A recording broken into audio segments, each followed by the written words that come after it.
नमस्कार दोस्तों, दूरदृष्टि IAS channel में आपका स्वागत है। इस में मैंने अपने जो कॉपी में दिखा रहा हूँ कि किस तरह से कॉपी लिखी जाए, उस सीरीज़ में ये ज्योग्राफी यूपी पीसीएस 2019 के सेकंड पेपर ऑप्शनल ज्योग्राफी का ये पेपर है। ऐसा नहीं है कि इसको मतलब सभी यूज़ कर सकते हैं। हिस्ट्री वाला भी देख के कैसे यूज़ कर सकते हैं, कैसे लिखना चाहिए। केवल मैं इसमें आपको बताना ये चाहता हूँ कि लिखना कैसे चाहिए। अदरवाइज़ आप इसकी पीडीएफ भी टेलीग्राम चैनल में है, जिसको आप डाउनलोड कर सकते हो, राइट। और उसके बाद आप इसको अच्छे से देख सकते हो कि किस तरह से लिखा गया। इस वीडियो को भी आप पॉज करके पढ़ के देख सकते हो। आप बहुत ही छोटा सा वीडियो है, चाहो तो आप स्क्रीनशॉट लेते हुए आप इसको देख सकते हो। एज़ इट इज़ अगर आप यूज़ करते हो तो you will get definitely maximum marks.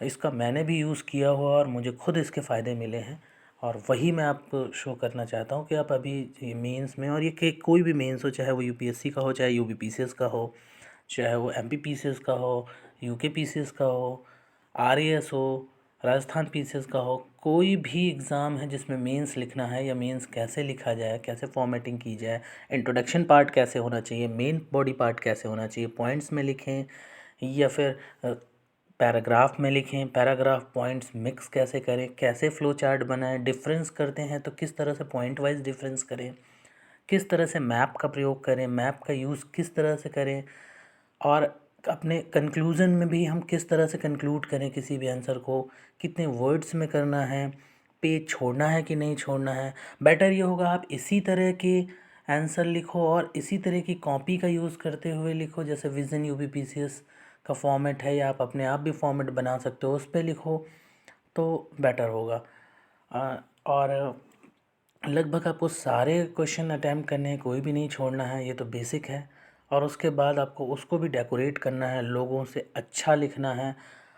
जितना ज़्यादा आप अच्छा प्रेजेंटेशन करोगे उतना ही ज़्यादा मार्क्स मिलने। मतलब अगर लेमन लैंग्वेज जो बोले तो आपको सारी नौटंकी कर देनी है, कॉपी में सारा दिखावा कर देना है जितना भी ज़्यादा आपको। ज्ञान के साथ साथ बहुत है इसका, कोई मैटर नहीं है इसका, इम्पोर्टेंस नहीं है अगर आप उसको अच्छे से शो नहीं कर पा रहे हो वहाँ पर। So without wasting the time let's see this copy कि कैसे लिखा गया है। तो ये ज्योग्राफी का है, जिसमें फर्स्ट क्वेश्चन जो है उसमें ये है कि उत्तर भारत और दक्षिण भारत में जो नदियाँ हैं उसके बारे में क्वेश्चन पूछा गया था। तो अब कुछ इसमें कमियां भी अगर होंगी तो वो भी बताऊंगा। जैसे अगर ये उत्तर भारत और दक्षिण भारत का मैप के थ्रू अगर नदियां दिखा देते तो बेटर होता। फिल देखते हैं। तो पहले इंट्रोडक्शन पार्ट में इन्होंने बताया कि प्रायद्वीपीय नदियां क्या होती हैं और हिमालय की नदियां क्या होती हैं, उत्तरी और दक्षिण भारत का ये मतलब है। उसके बाद फिर इन्होंने पॉइंट वाइज डिफरेंस करके बताया हुआ है कि किस तरह से एक दूसरे में किस तरह से डिफरेंस हैं और क्या क्या नदियाँ बनाती हैं। जैसे वी आकार की बनाती हैं ऊपरी भाग में, और उसमें जो चौड़ाई होती है, जो विड्थ होती है नदी की बहुत कम होती है।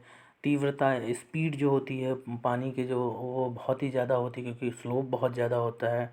तो इस वजह से ढाल ज़्यादा होने के कारण होता है, जबकि प्रायद्वीपीय नदियों में ये कम होता जाता है।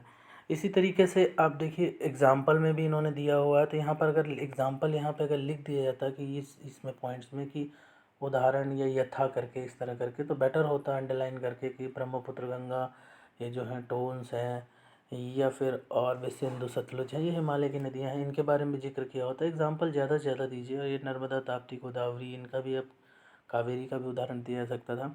तो इस तरह से डिफ्रेंशिएट करना है। उसके बाद किस तरह से पैटर्न का निर्माण करना है वो भी है। अब अगर इसी में थोड़ा सा एडिटिव अगर कर दिया जाता तो और बेटर होता कि उसमें अगर भारत का मैप बना लिया जाता और उसके बाद ये इंडिया का मैप बना के और इसमें ये शो कर दिया जाता कि ये हिमालयन नदियाँ, जैसे ये सिंधु हो गई, ये गंगा हो गई, ये ब्रह्मपुत्र हो गई, और ये गोदावरी, कृष्णा, कावेरी, महानदी यहाँ पर, तो ये प्रायद्वीपीय नदी है। इस तरह अगर करके डिफ्रेंशिएट कर दे तो और बेटर हो सकता है। तो आपको भी ऐसा नहीं कि किसी को कॉपी करना है, आपको भी और अच्छे से अच्छा करना है खुद का। ये this is just for help. So next है जैसे कि भारतीय मानसून की उत्पत्ति। अब मानसून की उत्पत्ति भी दो तरीके से है। तो उस तरह से इंट्रोडक्शन, पहले मानसून होता क्या है और उसके दिया है। हर क्वेश्चन में मैंने पहले बताया था आपको कि मेन बॉडी पार्ट होता है।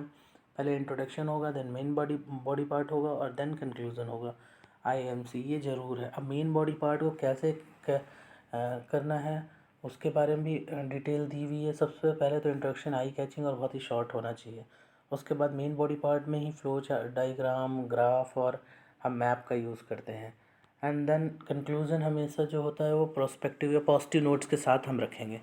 तो इस तरह से करते हुए करेंगे। ब्लॉक डायग्राम का भी यूज़ करेंगे। देखिए मानसून उत्पत्ति में देखिए परंपरागत विधि उन्होंने बताई हुई है, और परंपरागत विधि में डायग्राम का अच्छा यूज़ किया, तो इसी तरह आपको भी करना है। और उसके बाद आधुनिक बताया हुआ है, मतलब तो आधुनिक विधि में बताया हुआ कैसे शीत ऋतु वाताग्र कैसे बनता है, ये सब चीज़ें हैं। तो उसको भी आप देखो फिर कैसे ये इस मैप का भी प्रयोग किया। हर हर आपको पेज में लगभग 1-2 डायग्राम या मैप है, फ्लो चार्ट का प्रयोग करना है। इसी तरीके से दूसरा है कि वनस्पति के बारे में कि भारत की जो प्राकृतिक वनस्पति के प्रारूप एवं उसके स्थान के बारे में विवेचना कीजिए। तो एक तरह से वनस्पति के बारे में बताना है, और उसके बाद कौन कौन सी वनस्पति हैं और उसके बारे में डिटेल और फिर मैप के थ्रू शो कर दिया गया है। इसी तरीके से वन्य जीव से आप क्या समझते हो, तो ये है। तो इसके बारे में भी है, तो आप वो पॉइंट वाइज लिख सकते हो। और भी मीन्स कैसे वन्यजीव संरक्षण कैसे होगा, NC2 XC2 क्या है, ये सारी चीज़ें। और वन्यजीव अभ्यारण्य के बारे में या नेशनल पार्क के बारे में भी हम बता सकते हैं। जब से क्वेश्चन में अगर ये पूछा गया है कि वन्य जीव से आप क्या समझते हो, सरकार के द्वारा बनाए गए वन्य जीव को, तो इसमें मीन्स इसमें वन्यजीव अभ्यारण्य भी अगर हम डाल देते मैप बना के, इंडियन मैप, तो बहुत ही अच्छा हो जाता और थोड़ा सा इफेक्टिव हो जाता। तो इस तरह से कर सकते हो। इसी तरीके से बायोस्फेरिक रिजर्व जो है, कोई भी कॉपी एकदम बहुत ज़्यादा अच्छी नहीं होती है, बहुत ख़राब नहीं होती है, आपको उससे पॉजिटिव पार्ट लेने हैं। और इसी तरीके से इसीलिए मैं ज़्यादा से ज़्यादा कॉपी दिखाना चाहता हूँ, क्योंकि आप हर एक के पॉजिटिव पार्ट लेके अपने आंसर राइटिंग को इन्हेंस कर सको और ज़्यादा इफ़ेक्टिव कर सको। तो इस तरह से दूसरा है कि बायोस्फेरिक रिज़र्व, तो इसमें भी इंट्रोडक्शन देने के बाद बायोस्फेरिक रिज़र्व क्या होता है, इसमें देखिए आप ये मैप के अच्छा यूज़ किया हुआ है कि कोर क्या है, इसमें संक्रमण पट्टी क्या है। तो ये देखिए ये बीच वाला जो है ये कोर है, उसके बाद ये ट्रांजिशन एरिया है, और जिसमें कि और ये बफर स्टेट, ये बीच वाला बफर है, और फिर संक्रमण क्षेत्र है। तो इस तरह करके आप डायग्राम का यूज़ किया कि इसमें भी फिर से इंडियन डायग्राम के थ्रू अगर बायोस्फेरिक रिजर्व अगर शो कर दिया था तो बहुत ही अच्छा होता, प्लॉट कर दिया था। अब नेक्स्ट क्वेश्चन है बाढ़ के क्या कारण है। तो बाढ़ के कारण अगर पूछा गया तो पहले बाढ़ क्या है, उसके बाद अब एक एक पॉइंट उठा के उसके बाद उसके कारण देखिए, प्राकृतिक कारण भी है, मानवीय कारण भी हैं। तो यहाँ पर ये प्राकृतिक और ये मानवीय कारण जो हैं, ये प्राकृतिक हो गए और ये मानवीय कारण है, इसको बताया गया है। उसके मैप में कहाँ कहाँ बाढ़ और किस क्षेत्र में आती है, कैसे, उस तरह से बताया गया। बाढ़ के रोकने के उपाय, अब मैप के बाद उपाय बता दिए गए कैसे रोकेंगे। इसमें गवर्नमेंट के भी हैं, पर्सनल लेवल पे भी हैं, जनता का भी है। तो इस तरह करके किया जा सकता है। अब इंट्रोडक्शन को और इफ़ेक्टिव बनाया जा सकता था कि हमें, जैसे कि हम कोई भी इंडेक्स का यूज़ कर सकते थे, या फिर हम जो SDG का यूज़ कर सकते थे, या 5 ट्रिलियन इकोनॉमी की बात कर सकते थे, या फिर जो रिपोर्ट है और जिसमें कि आपदा प्रबंधन से रिलेटेड हम उसकी बात भी कर सकते थे। तो ऐसा करके और इफ़ेक्टिव किया जा सकता है। नेक्स्ट है स्मार्ट गाँव की संकल्पना की आलोचना कीजिए। तो स्मार्ट गाँव के बारे में इंट्रोडक्शन है, देन फिगर जो बन सकता था, स्मार्ट गाँव के उद्देश्य क्या हैं, उसके बाद आलोचना, और उसके बाद कंक्लूज़न।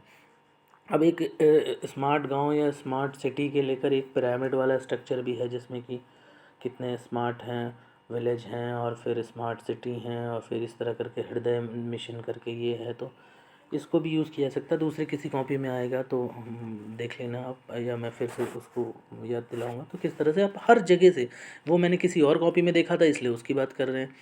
इसी तरीके से जो है कि एशियाई, दक्षिण एशियाई प्रदेशों में जो सहयोग एवं शांति स्थापित करने के लिए भारत की भूमिका, मीन्स जस्ट दक्षिण एशियाई मतलब भारत और के पड़ोसी देशों के बारे में। तो पहले आपने नाम बताया, इंट्रोडक्शन लिया, अब एक एक कंट्री को लेकर आप पॉजिटिव नेगेटिव आप बता सकते हो। जैसे यहाँ पर देखिए इन्होंने भारत पाकिस्तान को लिया, फिर भारत नेपाल को लिया, फिर भारत भूटान को लिया गया है। तो इस तरह से आप करके इसको बताया जा सकता है। बांग्लादेश, श्रीलंका, मालदीव सबको लिया गया है। तो इस तरह से म्यांमार को भी इन्होंने शायद मिस कर दिया है, नहीं तो म्यांमार को भी इसमें लेना था, क्योंकि वो भी हमारा पड़ोसी देश है, तो म्यांमार को भी लेना था। नेक्स्ट है कि भारतीय संदर्भ में जो है विविधता में एकता, यूनिटी इन इंटीग्रिटी से रिलेटेड क्वेश्चन है कि कैसे है। तो उसके बारे में आप देखिए, इसमें ही इंट्रोडक्शन दिया कि विविधता बहुत सारी है, भाषाई प्रजाति हैं, भौगोलिक, और उसके बाद इन्होंने विविधता बताया कि विविधता में एकता क्या है, सांस्कृतिक विविधता है, व्यापार जनजातीय है, भाषाएं हैं, भौगोलिक है, भौगोलिक में भी उत्तर दक्षिण करके बताया है। तो इस तरह करके पठार, पर्वत, मैदान, इस तरह करके भी ये देखिए बताया गया। तो इस तरह से एक मैप के थ्रू इफेक्टिव हो गया, उसके बाद बाई कोडिंग दे दिया गया है और मैप भी बना दिया गया है।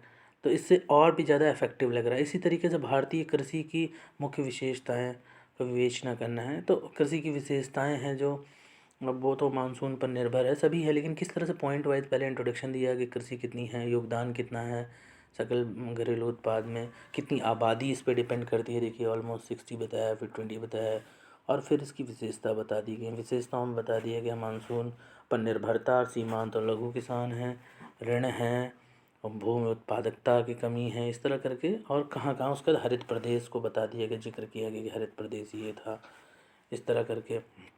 और फिर पश्चिमी विशेषताएं, पारिस्थितिक विशेषताएं, और फिर इस तरह करके ऋण की समस्याएं, ये सब करके कंक्लूड कर दिया गया है। अब कंक्लूज़न में भी अगर ये लिख दिया जाता कि और भी ज़्यादा कि अब कि जिस तरह से कोविड को यूज़ करके या वर्ल्ड वॉर को यूज़ करके जो प्रॉब्लम आ रही है, तो उससे रिलेटेड अगर ये कर दिया जाता कि उसके देखते हुए जो है और सेक्टर अफेक्टेड हो रहे हैं, बट ये सेक्टर जो है इसने इंडियन रिसेंटली जो है ये ग्रो किया है। तो जो ये ग्रो किया है तो उसको और ज़्यादा ध्यान देने की ज़रूरत है, नाबार्ड का जिक्र किया जा सकता है। तो ऐसे करके मीन्स इसको और ज़्यादा इफ़ेक्टिव किया जा सकता था। और इसी तरीके से पारिस्थितिकी है, कृषि पारिस्थितिकी प्रदेश क्या है, ऐसा करके पूछा गया। तो उसकी डेफिनीशन और उसके बाद उसके आधार कि किस तरह से है, और फिर कृषि पारिस्थितिकी प्रदेश जो हैं उनको बता दिया गया है कि उसको कैसे लोकेट किया गया है, नाम बताए गए हैं सारे, और फिर उसको लोकेट कर दिया गया मैप में। This is the best way. अब एक एक करके हमें एक्सप्लेन करना चाहिए। तो देखिए फर्स्ट, सेकंड, थर्ड, इस तरह करके इन्होंने हर एक का पॉजिटिव निगेटिव करते हुए एक्सप्लेन किया हुआ है। तो आप इसको पॉज करके आराम से पढ़ सकते हैं, या फिर पीडीएफ से लिंक लेके आप इसको आराम से डाउनलोड करके देख सकते हैं टेलीग्राम चैनल से। उसके बाद नेक्स्ट है पूर्वी भारत में लौह इस्पात उद्योग की विषमता, मीन आयरन एंड स्टील जो हैं उसमें बारे में बताना है कि किस तरह से वो उसको कैसे लोकलाइजेशन किया गया, इस्टेब्लिश कैसे किया, और कौन से कारण हैं उसकी व्याख्या। तो इसमें वेबर का जो थ्योरी है वो है। तो इंट्रोडक्शन तो दिया गया है, उसके बाद वेबर, ये देखिए वेबर की थ्योरी के बारे में दिया गया है, जिसमें कि ट्रायंगुलर जो है उनका जो है वो सिद्धांत है, उसके बारे में बात की गई कि कैसे दो, पहले एक कच्चे माल के ऊपर जो होता है रॉ मटेरियल के ऊपर स्ट्रेटजी है, फिर दो कच्चे माल को और बाज़ार, इसको कैसे लोकेट किया गया क्या है वही है। और इसी में आइसोडोपेंस और ये जो है वो भी काम करता है, थ्योरी काम करती है। तो वेबर का सिद्धांत है जिसमें परिवहन लागत, बाज़ार और रॉ मटेरियल, इन सब को लेकर बात की गई है। तो इससे रिलेटेड पहले कच्चा माल एक, फिर दो, इस तरह करके बनाया गया। तो लोकेट कर करके और आप बता सकते हो। इन्होंने एक एक लिया है कि जमशेदपुर और उसके बाद बर्नपुर कैसे लेकर किस तरह से इसको आगे किया जा सकता है। तो वो सारी बातें हैं। उसके बाद नेक्स्ट क्वेश्चन है अभी, हाँ ये क्वेश्चन देख चुके थे। अब ये है कि विगत 50 वर्षों में भारतीय कृषि को आधुनिकीकरण, तो आधुनिकीकरण में हरित क्रांति जो आई है, फिर प्रयोग हुआ है, फिर ऊर्जा पंप का उपयोग हुआ, खाद का ऋण प्रदान करने के लिए, देखिए विपणन मार्केट के लिए पक्की सड़कें बनी हैं, द्वितीय हरित क्रांति की बात हो रही है के माध्यम से जो उर्वरकता बढ़ी थी। अब तो वो है एक्वाकल्चर, हाइड्रोपोनिक्स, ये सब चीज़ों का भी प्रयोग हुआ, हाइड्रोपोनिक्स, एक्वाकल्चर। ये देखिए द्वितीय क्रांति की बात हुई है, पक्की सड़कों को जोड़ना, कोल्ड स्टोरेज बफर, जितने आप पॉइंट्स बना सकते हो मैक्सिमम आप इसको बना दो। उसके बाद ये भी जो बता रहा था वो है कि इस किस तरह से लोकलाइजेशन हुआ है, और एक एक मेन सेंटर को लेकर उसको आपको एक्सप्लेन करना है कि किस तरह से, जैसे जमशेदपुर, बर्नपुर कि यहाँ कहाँ से कोयला मिला, भिलाई, राउरकेला, तो इन सब की बात हुई है। तो इनको आप इसके प्रो कॉन्स, कहाँ से हुआ, लोहा कहाँ से मिलता है, कच्चा माल, जल नदी किनारे है कि नहीं, परिवहन, रोड परिवहन, सबको आप एक एक अब इसमें भी एडिटिव क्या किया सकते थे, एक मैप के मैप के थ्रू भी आप बता सकते थे कि ये जैसे कोल है, ये क्या है, आयरन है यहाँ पर, फिर ये क्या है, ये है वाटर सप्लाई है, और ये क्या है, रोड आप निकाल सकते थे, नेशनल हाईवे है, इस तरह से जो नंबर का है, इस तरह से लोकलाइजेशन हुआ, इस तरह से। और मार्केट जो बताया जा सकता था, अगर कोई है आसपास तो ये एम है, मार्केट है, इस तरह से करके हर लोकेशन के बारे में आप बताते तो और ज़्यादा इफेक्टिव हो सकता था। इसी तरह क्रिएटिविटी आपको दिखानी है। अब भारत के रेल मार्ग में वृद्धि, विकास एवं क्षेत्रीय विविधता प्रतिरूप अलग अलग दिखाई, तो उसके बारे में है। तो रेल के विकास के लिए जो बात कही गई, तो पहली कब हुई, फिर कैसे कैसे डेवलपमेंट हुआ, कहाँ कहाँ से है, नॉर्थ ईस्ट, और अभी रिसेंटली जो हुआ उसको करंट से भी आपको जोड़ना है कि अभी जो डेवलप हुई हैं उसको कैसे डेवलप हुई हैं वो आपको बताना है।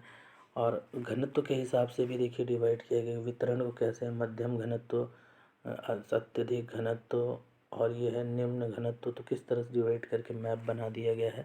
तो ये स्किल्स आपको डेवलप करनी है प्रैक्टिस करके।